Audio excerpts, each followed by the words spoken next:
Que el Señor te bendiga ricamente. Le saluda a su amigo y hermano Esgin Calderón Valverde. Bienvenido a este programa para líderes cristianos para bendecir a la iglesia del Señor. Antes de iniciar con el programa de hoy, quiero invitarlos para que visiten las páginas de su servidor. Páginas que han grabado los diferentes videos que tenemos en YouTube y los han organizado de manera sistemática para facilitar la búsqueda de los diferentes temas para los líderes cristianos, obviamente. Tenemos esta página de la Casa de Oración, dos páginas de la Casa de Oración. Esta la tenemos en página web gratis, muy sencilla de usar, donde vienen temas como, cursos de griego. Estos cursos de griego, viene análisis gramaticales, donde usted sencillamente ingresa con un clic. Viene también los cursos de hermenéutica que estamos grabando, y vienen otros temas parecidos. Igualmente tenemos la página en Overblock, una página que tiene un menú amplio para que usted pueda explorar. Tenemos también en Facebook el grupo Teología y Hermenéutica Bíblica con énfasis en gramática griega. Es un grupo hecho para líderes cristianos donde estamos compartiendo una cantidad de temas relacionados con la formación cristiana, con la teología, etc. Yo lo insto para que usted ingrese y sea parte de este grupo, participe si es teólogo o si tiene conocimientos en hermenéutica, compartiendo sus conocimientos con los líderes cristianos. También yo lo insto para que usted visite el canal de YouTube, explórelo. Hay listas diferentes donde también los temas vienen organizados y usted puede ser de alguna manera bendecido con alguno de los temas que ahí presentamos. Para acceder a estos recursos, escriba en Google mi nombre, así de sencillo, y ahí aparecerá mi nombre, Esgin Calderón Valverde, y aparecerán primero el canal de YouTube. En este momento está apareciendo, luego aparecen las páginas gratuitas que les acabo de mencionar, aparece Facebook para que usted pueda ingresar y pueda también ser parte de estos grupos. Y también quiero invitarlo para que se inscriba en el diccionario digital excavadigital.com. Este diccionario, excavadigital.com, es un diccionario que nos sirve para traducir textos griegos. Es más que un diccionario porque aparte de la palabra que trae, la palabra como aparece en el Nuevo Testamento, nos va a dar la categoría gramatical a la que pertenece, los accidentes gramaticales del término, el paradigma al cual pertenece y los textos bíblicos en el Nuevo Testamento donde esa forma concreta aparece. Aparte de la traducción, esta herramienta es útil para traducir textos del Nuevo Testamento. Muy sencilla de utilizar, muy fácil de utilizar. Yo lo insto para que usted se suscriba y pueda aprovechar estos recursos que hemos creado para liderazgo cristiano. En esta oportunidad estaremos analizando Mateo 2.3. Análisis gramatical de Mateo 2.3. Antes de iniciar con el análisis gramatical, quiero invitarlo para que se suscriba a mi canal de YouTube. Que se suscriba también al diccionario digital de los exégetas, excavadigital.com, y ayúdanos a evangelizar. Comparte este video en tus redes sociales. En este momento las iglesias, muchas iglesias, experimentan el fenómeno del rechazo a la formación.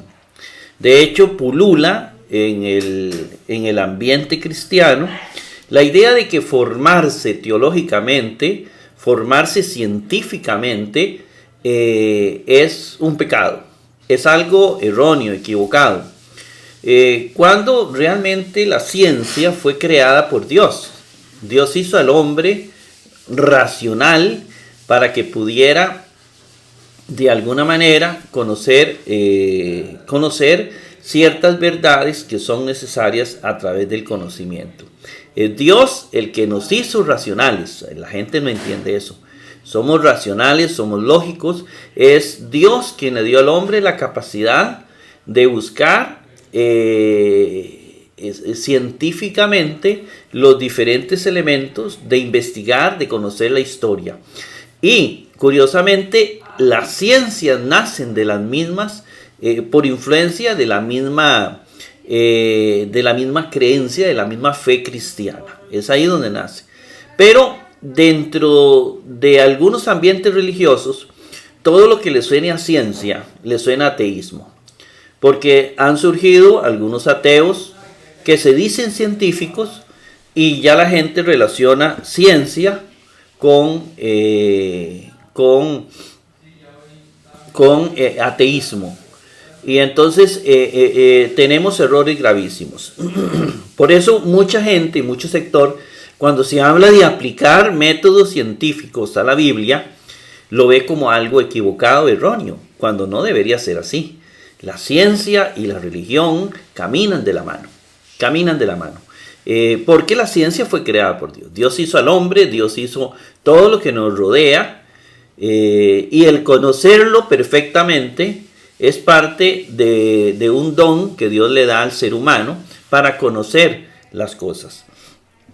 Podríamos decir que científicamente nosotros conocemos las mismas verdades bíblicas, porque hay que ir con elementos científicos para no tener el gran problema que tenemos en este momento. Millones de sectas, todas piensan diferentes, todas dicen que el Espíritu Santo le habló, y curiosamente todas piensan distinto. ¿Cómo va a hablar el Espíritu Santo a 200 sectas con mensajes diferentes y decir que es el mismo Espíritu Santo? Hay 199 que están equivocados y solo hay uno que dice la verdad.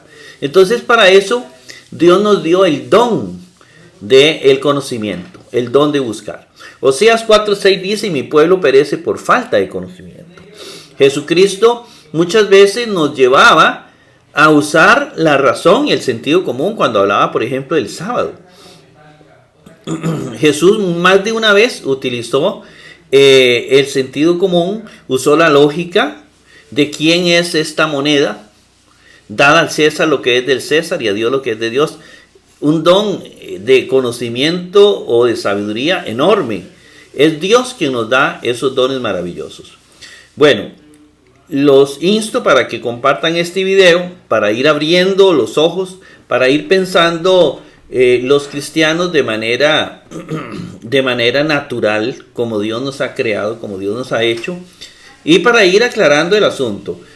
Un científico que no cree en Dios es un científico que no está aplicando en su vida lo que Dios nos ha dado.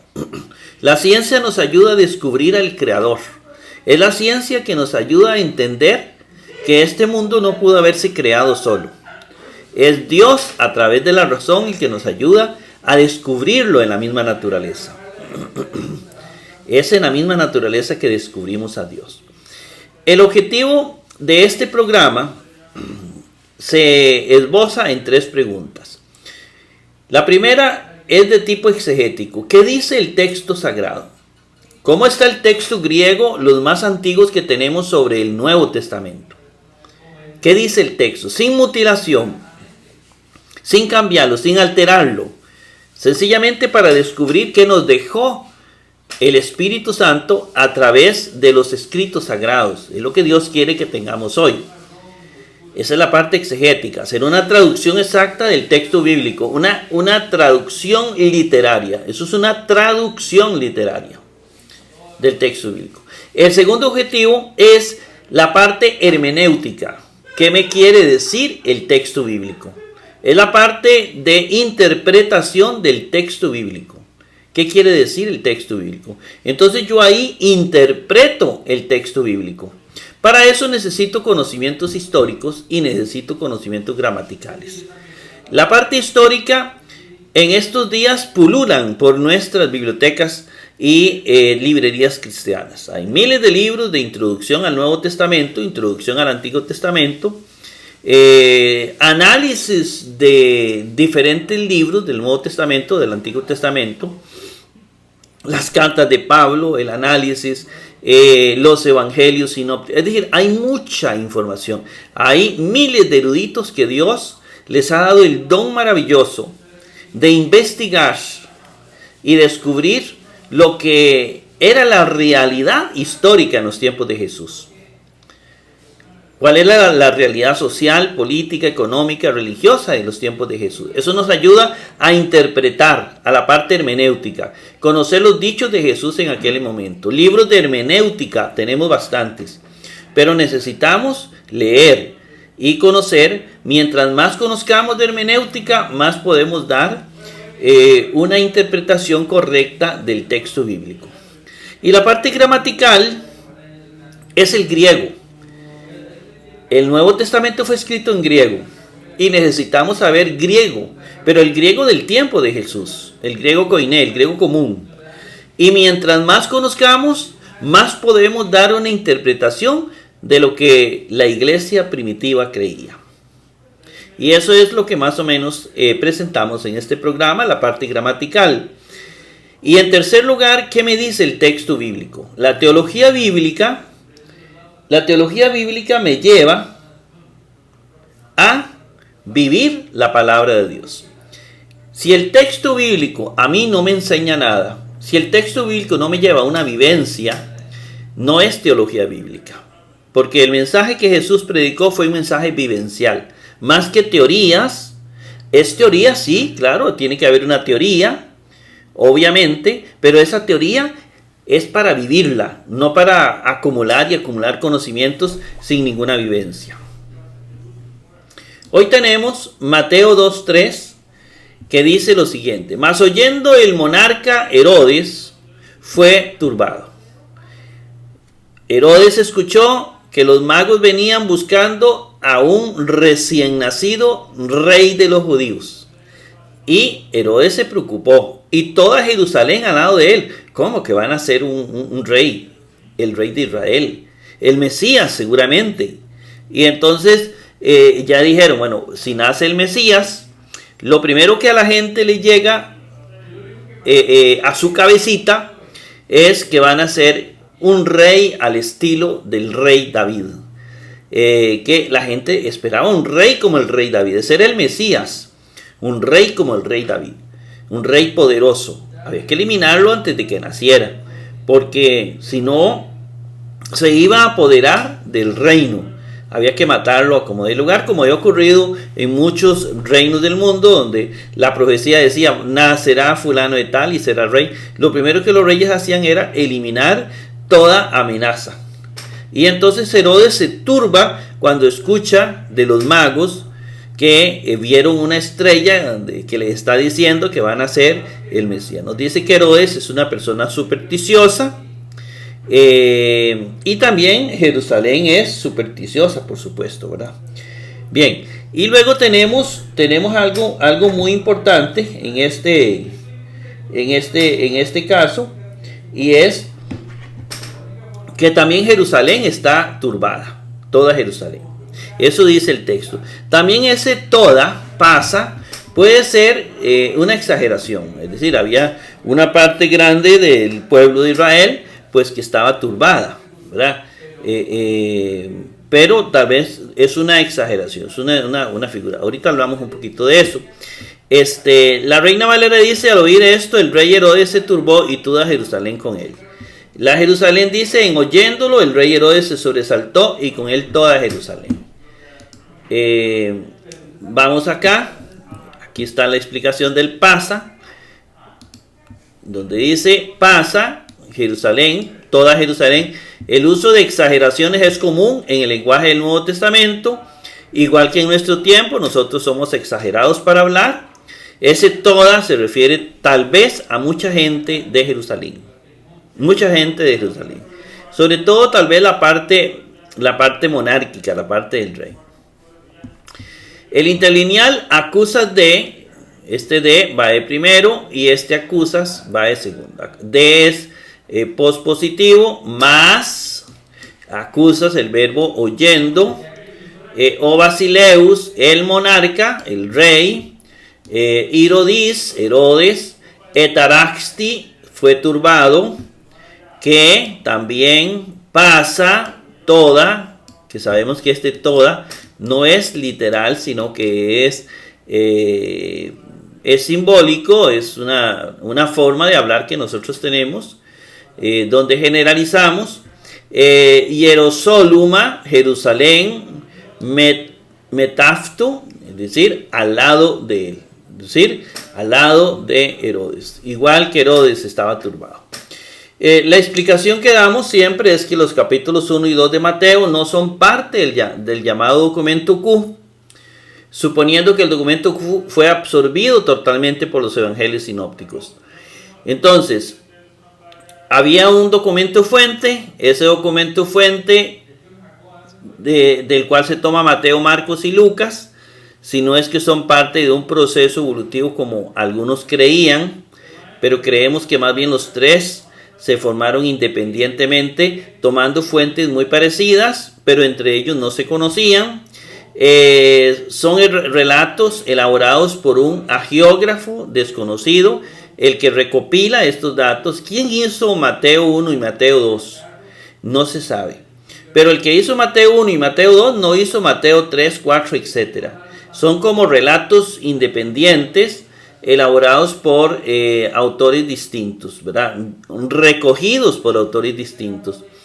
Que en realidad hay toda una laguna donde no sabemos qué fue lo que pasó ahí. Lo que hay son en este momento hipótesis o teorías que se elaboran. Había muchos documentos escritos, dice Lucas, en aquel momento sobre Jesús. Y entonces lo que hace Lucas es recoger esos documentos. Lucas, entre comillas, ¿verdad? Y aquí se recogen en lo que se llama el Evangelio según Mateo, que también es un autor desconocido. Mateo se le adjudica al evangelista, al apóstol Mateo, pero sabemos que Mateo no fue, porque no habían libros de apóstoles en el primer siglo. No hay una sola evidencia en el Nuevo Testamento o en los escritos del primero y segundo siglo, por lo menos al inicio del segundo siglo, de que estos evangelios hayan sido tocados por algún apóstol o por algún testigo. Más bien parece que fueron recogidos por otros personajes y enviados a personas de las diásporas o de iglesias gentiles cristianas. El Evangelio según Mateo es desconocido en la iglesia primitiva, en parte del siglo II, al menos no gozaba de gran autoridad en la iglesia oficial, como aparentemente lo tenía el Evangelio oral o las cartas de Pablo. Hay evidencias que los sinópticos no fueron escritos para judíos, sino para personas que ignoraban el hebreo. Y eso encontramos muchas explicaciones de palabras hebreas. Si fuera para hebreos, no necesitaría explicar las palabras hebreas. Emanuel, que traducido significa Dios con nosotros, por ejemplo. Bien, empezamos con el análisis gramatical. Comienza con acusas de. Este de va de primero. Es una conjunción coordinada continuativa que se traduce como más, pero va de primero, y acusas va de segundo. Acusas lo escribimos en el cuadro y dice que es un participio auristo activo masculino singular que viene de acuo. Entonces ponemos el paradigma auristo activo de acuo. Auristo activo de acuo en pantalla. Esta forma, acusas, la encontramos en el masculino singular nominativo. Nominativo, acusas. Es esta. Ahora, más oyendo. Este que está oyendo, más oyendo, ¿por qué se escribe en masculino singular nominativo? Porque es un participio. Los participios son especies de adjetivos que hacen referencia a un sustantivo. Oyendo, ¿quién realiza la acción participial o verbal, digámoslo, el oyendo? ¿Quién realiza la acción? El monarca Herodes. Entonces quiere decir que Herodes Herodes es el que realiza la acción. Por lo tanto, como Herodes es masculino, singular, nominativo, como lo veremos ahorita, el participio tiene que ser masculino, singular, nominativo. Cuando se habla de Herodes, este es el participio, una especie de adjetivo, tiene un artículo que hace referencia al sustantivo basileus, monarca, y al sustantivo Herodes. Ve que es masculino, singular, nominativo, y todo va a ir igual. El monarca Herodes. ¿Ve? Entonces, ¿quién escucha? El monarca Herodes. Todo está en masculino, singular, nominativo. Hacen referencia con el participio. ¿Ve? Por eso el participio lo escribe el autor sagrado en masculino, singular, nominativo. Acusas. Oyendo, ¿verdad? Oyendo es la traducción como un gerundio de este primer participio. Luego sigue o Basileus Herodes. Vean ustedes, el artículo hace referencia tanto al rey como a Herodes, ¿verdad? Al monarca como a Herodes. En este caso, aquí tenemos el artículo o, que hace referencia es al rey y a Herodes. El rey son dos sustantivos. El artículo es de dos sustantivos que son masculinos, ¿verdad? Todos son género masculino, porque Herodes es un nombre de hombre masculino, ¿verdad? Entonces género masculino. Los hombres son género masculino y cuando es mujer es género femenino. Entonces aquí tenemos el Basileus Herodes y vamos a ver el primero. Lo busco en el diccionario, me dice que Basileus es un sustantivo masculino, por eso toda la estructura masculina. Y viene de Basileus. Este va a ser el paradigma. Lo escribo en pantalla. Basileus, que es monarca o rey. Me gusta más monarca. Porque reino es femenino. Basilea en griego. Entonces, en este caso, monarca nos llevaría a monarquía, ¿verdad? Que es femenino. Entonces, para hacer una relación con la monarquía o el reino. Bien, monarca, tenemos que es un sustantivo masculino. Aquí están todos los artículos. Y Basileus, yo veo la declinación, la terminación eus. Aquí lo tengo, eus, ¿verdad? Eus me dice que es un masculino singular nominativo. También veo el artículo o Basileus, que me está diciendo que es un masculino singular nominativo.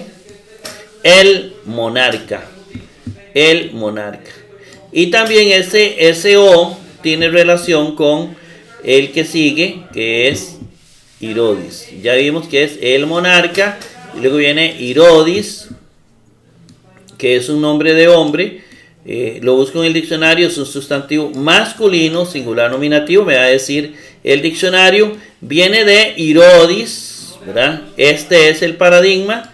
Escribo el paradigma Herodes, que se traduce Herodes, y lo ubico viendo la declinación, como hemos visto en las gramáticas, is, y la encuentro aquí. Es decir, es un masculino singular nominativo.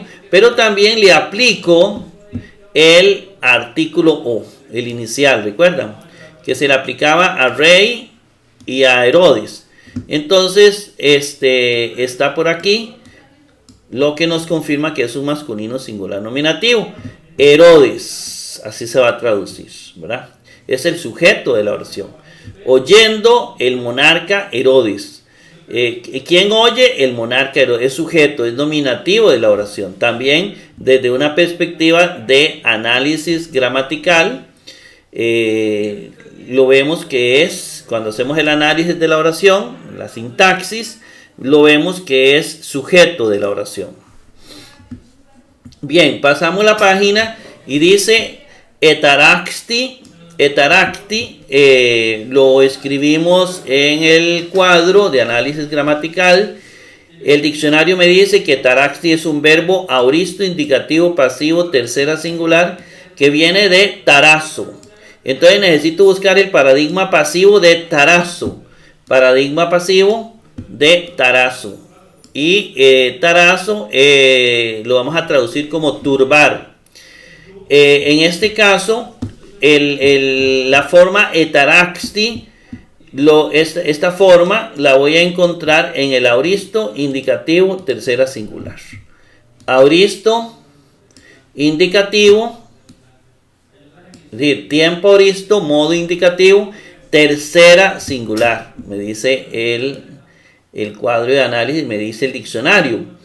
Entonces yo lo puedo conjugar primero en voz activa para que no nos cueste. Turbar, yo turbé, tú turbaste, él turbó. Pero lo pasamos ahora, ahí el sujeto está activo. Yo turbé. ¿Quién lo sujeta? El sujeto turbó. Yo turbé, tú turbaste, él turbó. ¿Entiende? Pero ahora lo que vamos a hacer es convertirlo al sujeto que realiza la acción verbal. Va a estar en forma pasiva. Ya él no va a turbar, sino él va a ser turbado. Yo fui turbado, tú fuiste turbado, él fue turbado. ¿Ven? Entonces ahí lo pasamos a forma pasiva. Fue turbado, porque está en forma pasiva. Fue turbado, que es una conjunción coordinada copulativa también. Y viene pasa. Yo lo busco en el diccionario y me dice que es un adjetivo que viene de paz. Es decir, el paradigma es paz. Escribo todo el paradigma paz. Recordemos que los adjetivos tienen masculino, femenino y neutro en griego para adecuarse al sustantivo. El adjetivo se adecua al sustantivo. Si el sustantivo es masculino, se usa una forma masculina. Digamos, si el sustantivo es masculino singular nominativo, se le pone la forma masculino singular nominativo. Si el sustantivo es masculino plural nominativo, se le pone esta. Pero si es femenino singular nominativo, se le pone esta. Si es femenino plural nominativo, es decir, hay que ver la palabra, cuál es la situación gramatical para así aplicarle el verbo, el adjetivo. En este caso, el adjetivo hay que ver a qué sustantivo está respondiendo. Es decir, ¿cuál es el sustantivo al que alude pasa? Toda. ¿Cuál es el sustantivo? ¿Toda qué? Entonces se sabe que es Jerusalén. Toda Jerusalén. Para eso, este adjetivo corresponde al sustantivo Jerusalén. Entonces, Jerusalén, ahorita lo vamos a buscar, es femenino singular nominativo, ¿cierto? Como Jerusalén es femenino singular nominativo, el adjetivo tiene que ser femenino singular nominativo. Femenino singular nominativo. Presta atención porque esto es muy importante, porque esto nos dice incluso un adjetivo, al invertirlo, sabemos qué situación gramatical tiene un determinado sustantivo. Por ejemplo, aquí es pasa, ¿cierto? En el texto griego está pasa. Y si usted lo busca en todos los adjetivos, pasa está aquí, femenino singular. ¿Qué significa que el autor sagrado utilizó pasa? Significa que Jerusalén tiene que ser automáticamente femenino singular nominativo. Es decir, ¿por qué? Porque usó pasa. Y entonces yo ya sé que aunque Jerusalén en todos los casos es igual, ¿la ve? En todos los casos es igual, ¿verdad? En todos los casos es igual. Vea usted en un montón de casos que es igual. Y entonces yo digo, ¿pero cuál Jerusalén es? Si hay un montón, hay femenino, hay neutro, hay esto. Bueno, si el adjetivo que utilizó el autor es un femenino, pasa, es un femenino, pasa no es ni masculino ni neutro.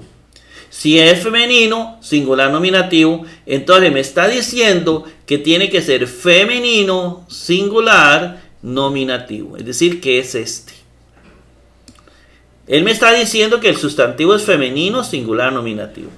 Femenino, singular, nominativo, ¿verdad? Porque el adjetivo tiene que responder a un sustantivo en su situación gramatical. Y como el autor me presenta este, significa que el sustantivo es femenino, singular, nominativo. Por eso, sabemos que este pasa tiene que responder a un sustantivo igual en la situación gramatical de él, ¿verdad? Entonces vamos al sustantivo Jerusalén, lo busco en el diccionario, me dice que Jerusalén es un sustantivo, pero en la gramática griega yo encuentro que Jerusalén puede ser femenino y neutro, se usa de las dos maneras.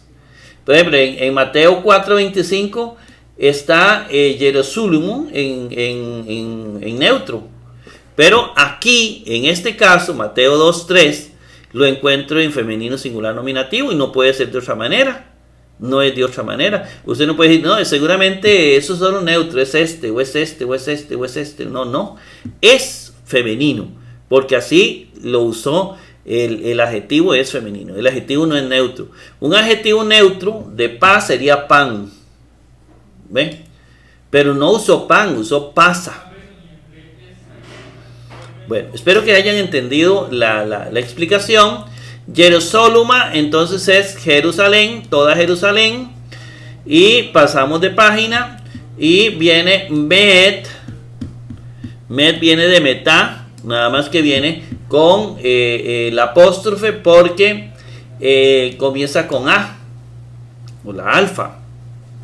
Entonces, para que no se diga metá aftu, ¿verdad? Entonces lo hacen de esa manera. ¿Se respeta esta regla en todos sentidos? No se respeta. Se respeta en muchos, pero no se respeta en todos. Aquí lo está respetando. Cuando hay dos vocales juntas, se le pone el apóstrofe para que no suene igual. Pero el autor aquí lo está respetando, pero no se respeta siempre. Bueno, eso es solamente met, es una preposición con genitivo al lado de toda Jerusalén, al lado de metá, ¿verdad? Y luego viene aftu. Aftu lo escribimos porque es una categoría variable. Variable es que varía, tiene este montón de declinaciones distintas, mientras que invariable es que no varía, como metá, no varía. Aftu lo busco en el diccionario y me dice que viene de aftos. Cuando son adjetivos, pronombres personales y participios, dejamos esto un poquito de último, ¿verdad? La situación gramatical. Aftos, aquí está todo el paradigma. Vea que viene masculino, femenino y neutro como todo adjetivo, ¿cierto? Porque él tiene que adecuarse, se tiene que adecuar a un sustantivo concreto. Más que si es un pronombre, está representando un nombre. Por ejemplo, Esjin canta. El pronombre es él canta. Él representa a Esjin. Igual aftu representa un nombre, es un pronombre personal. Entonces vamos a ver, porque aquí existen dos. Está el masculino, que representa los nombres masculinos, y que representa los nombres neutros, ¿verdad? Entonces hay que ver, hay que preguntarle a aftu para saber si es masculino singular genitivo o neutro singular genitivo. Al lado de él, toda Jerusalén al lado de él. ¿Quién es él? ¿A quién se refiere el texto sagrado con él? Se refiere a Herodes. Dice que, mas escuchando el rey Herodes se fue turbado. También toda Jerusalén al lado de él. Es decir, Jerusalén estaba turbado igual que el rey Herodes. ¿Ve? Entonces este aftu es Herodes. Herodes, ya vimos que Herodes es un sustantivo masculino porque es un nombre de hombre. Entonces, si son nombres de hombres, el género es masculino. Entonces, aftu tiene que ser masculino. No puede ser neutro porque se refiere a Herodes, que es un sustantivo masculino. Hace la referencia aquí, ¿entienden? Por eso son masculinos. Y de él, la función genitiva dentro de una oración es posesiva de él, ¿verdad? El donde esté es, depende de lo que diga la oración, de él, al lado de Herodes, ¿está bien? Bien, hermanos, espero que este versículo haya sido de bendición para su vida, quede clarito y también podamos ir aprendiendo a traducir correctamente la Sagrada Escritura y por supuesto a interpretarla correctamente, que ese es otro meollo grande del asunto. Que Dios me lo bendiga ricamente. Nos vemos en el 2.4.